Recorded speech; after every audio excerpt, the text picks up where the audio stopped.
How was America conquered? During the reign of King George III over the British colonial empire, significant events unfolded in one of its most important and vast colonies, America. These events led to changes in the course of history and the fate of many nations, with England being the first to be affected and America the last. Between the shifting destinies of these two countries, there were many other nations, and there still are, that were influenced by this event in one way or another. It is for this reason that we have chosen to explore the causes and consequences of this significant historical event. First, we must understand how America fell into British hands. In 1492, Christopher Columbus, the famous Italian navigator and explorer, set sail westward in search of a new route to India to revive sea trade between Europe and Asia. After 3 months of sailing, he accidentally landed on the shores of America. Unknowingly, he made Spain the owner of vast and fertile lands, whose wealth far surpassed the income from long-established trade with India and China. Thus, Spain was the original owner of America. Spain's ownership of America lasted for centuries, until the French, coinciding with the British expansion in the new continent, also began establishing colonies. Since England's colonial policy was stronger than that of Spain, Portugal, the Netherlands, and other European countries, only France remained as a rival. The English controlled more territories, while the French controlled fewer. The English aspired to be the absolute power in America, and indeed they became so, as after France's defeat, all of its American colonies fell into British hands. This victory made England the owner of the most populous and resource-rich colonies in the world.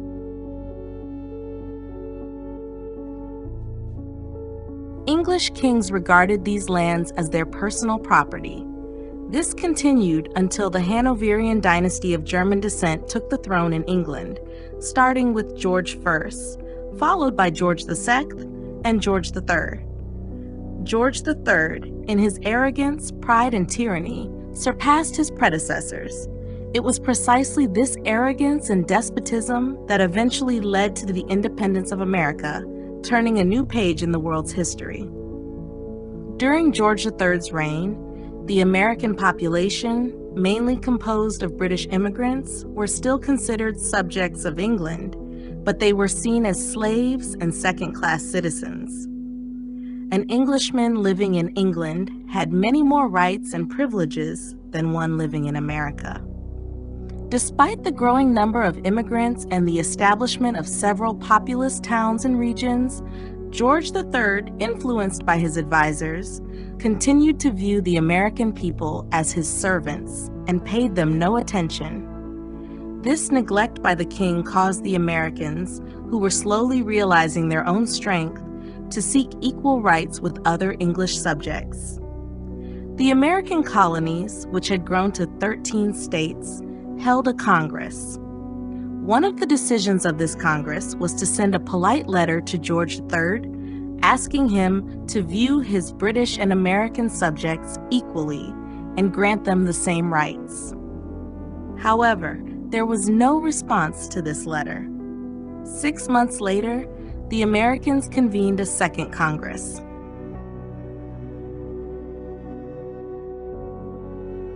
Not only did George III fail to alleviate the burden on the Americans, but he also imposed various taxes and tariffs to suppress any thoughts of resistance.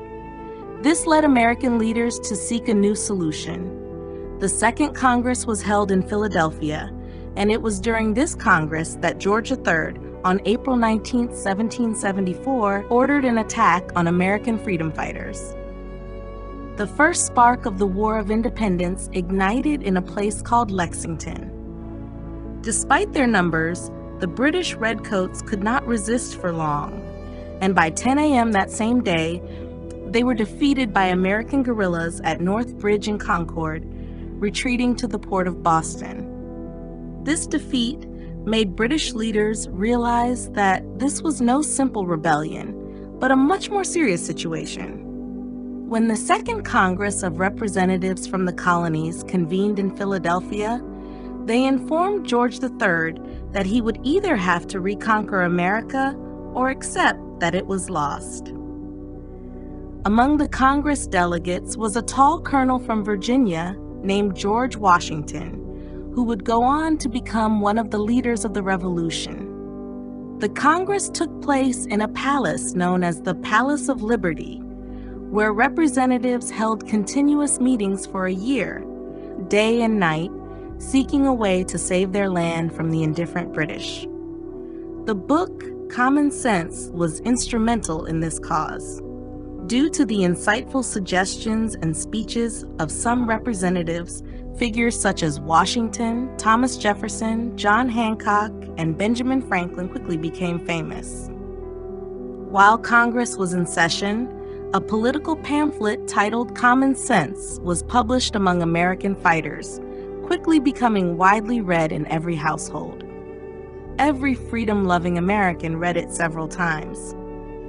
While the Philadelphia Congress was working on political solutions, many Americans were engaged in battles not only with the British, but also with hired German mercenaries and Native Americans who had been swayed by George III's promises. Initially, the Congress had sent gifts to the Native American chiefs, asking them to remain neutral in what was a conflict between the English in America and the English in England, not a racial war. The British did everything they could to suppress the independence movement, provided it was cost-effective. However, the Americans, who had taken up arms to win their freedom, won many battles. Often, just when the British believed they had won, they would run out of gunpowder, and by the time they replenished their supplies, the Americans had claimed victory. In all these victories, Colonel Washington, now a general, played a particularly prominent role.